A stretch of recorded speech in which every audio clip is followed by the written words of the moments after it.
Chief Kent Rainey of the City of Fairfield, and today marks the anniversary of the death of Councilman Matt Garcia, who was slain in a random act of violence.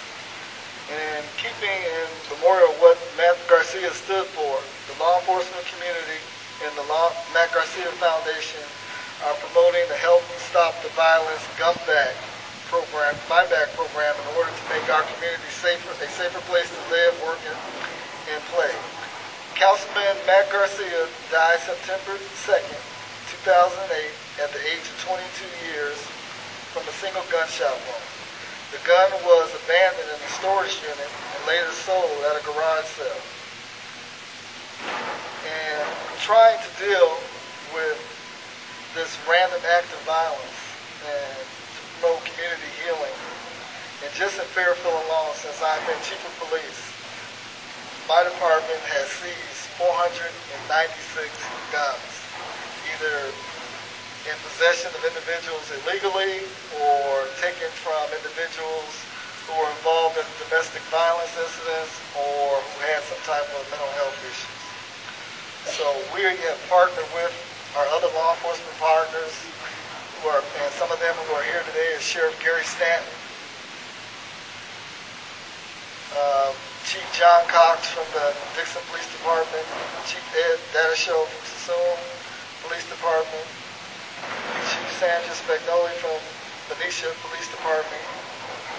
We also have Tom Sawyer, the law enforcement liaison from the Governor's Office, Paul C. from the State Director of Gang and Youth Violence Policy from the Governor's Office. And we have a host of other community partners. And we have Isabel Boyd, our Chief Probation Officer.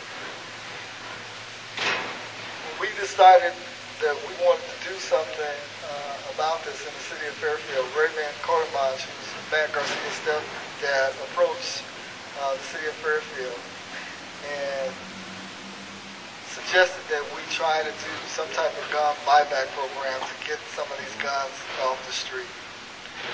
And immediately the Chief of Police of Benicia, who is the current County Chiefs Association President for Solano County, stepped up and volunteered to help make this program successful by bringing all the county chiefs on board. And I would like to ask the Chief of Benicia to come forward and talk about her involvement and how she's helped move forward this program. Chief Spagnoli. So thank you. I'm Sandra Spagnoli, the police chief for the city of Benicia, and I'm currently the chair of the Solano County Administrators Association, which represents public safety leaders in Solano County. This includes the police chiefs, the sheriff, probation, district attorney, and the California Highway Patrol.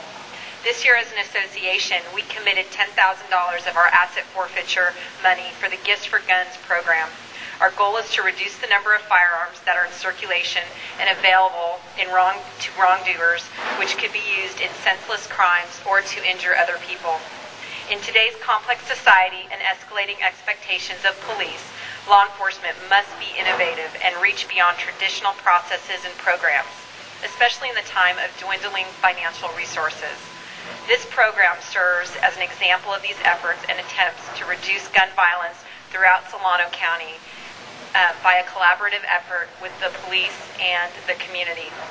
I want to thank the Fairfield Police Department and Chief Kenton Rainey for leading this project and providing Solano County residents with the opportunity to dispose unwanted firearms with no questions asked.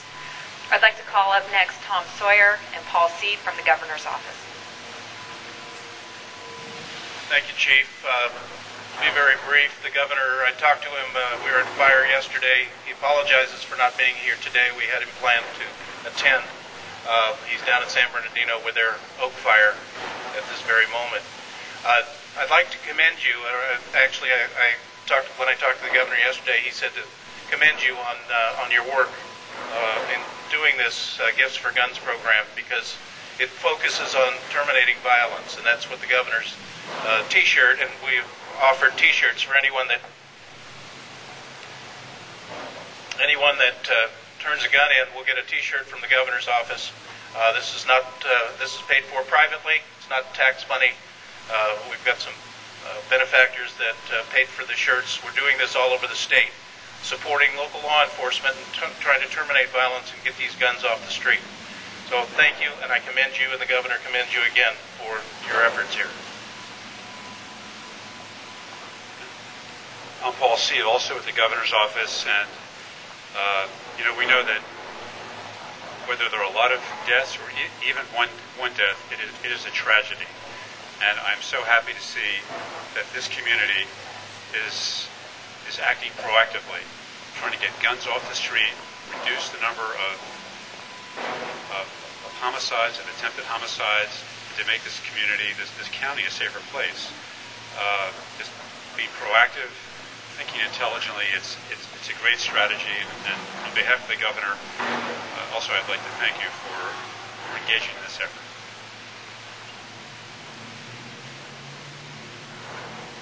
Next, I would like to ask Raymond Cordomach, who was Matt Garcia's father, and his family to come forward and say a few words.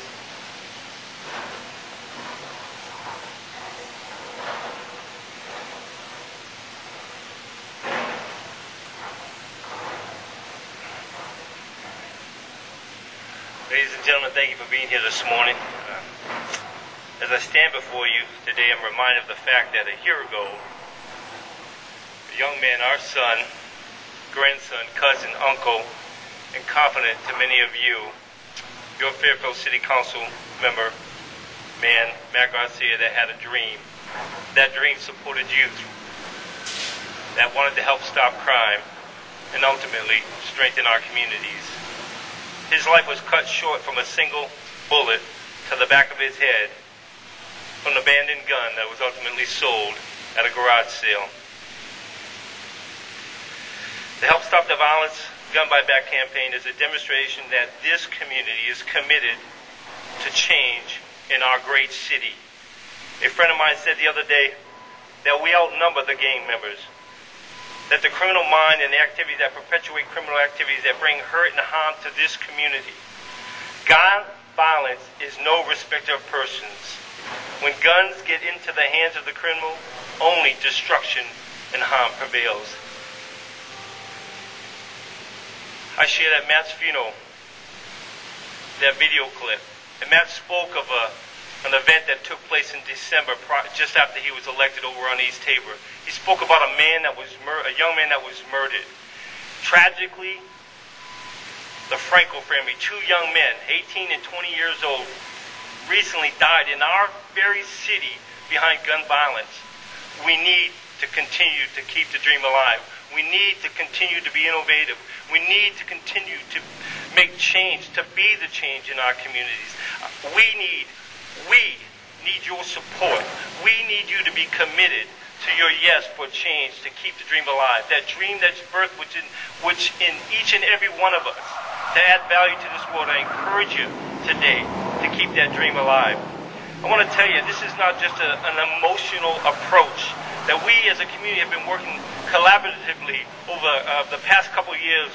And I would encourage you to go to Solano County Reentry Resources, and it talks about and it shows that demonstration. And this today is just an approach to try to prevent the increase of victimization and death in our communities. It's going to happen. Prisoners are going to be released back into our community. It's coming, folks. We have 33 prisons in California. They're overpopulated by some 50,000 inmates. They're coming to our community. Reverend Eugene Williams shared this to me. He said, no one's coming to save us. We have to be the change. We have to be the ones that take back our streets. We have to be the ones that be innovative. This morning I got a phone call from a 60-year-old man that said, I've had this 38 in my possession for the longest time. I have no need for it. I heard about a gun buyback campaign. I think what you're doing is positive, and I want to bring that gun to that gun buyback campaign. He referenced in Richmond 2 young men who were at an eatery. Drive-by, they got shot just last night. Again, we need to be innovative. We need not to be afraid of coming and bringing those firearms. I need your support. We need your support, both financially, and we need you to bring those guns on September 5th. to 1600 Union Avenue between the hours of 10 and 3 p.m. And ultimately, most importantly, I will tell you that our family thanks you for your prayers. We literally feel God's hands and arms at times carrying us through these times. So again, we want to thank you for that. And we appreciate your willingness to be the change in the world that we live in. God's peace and purpose upon you. Thank you for being here today.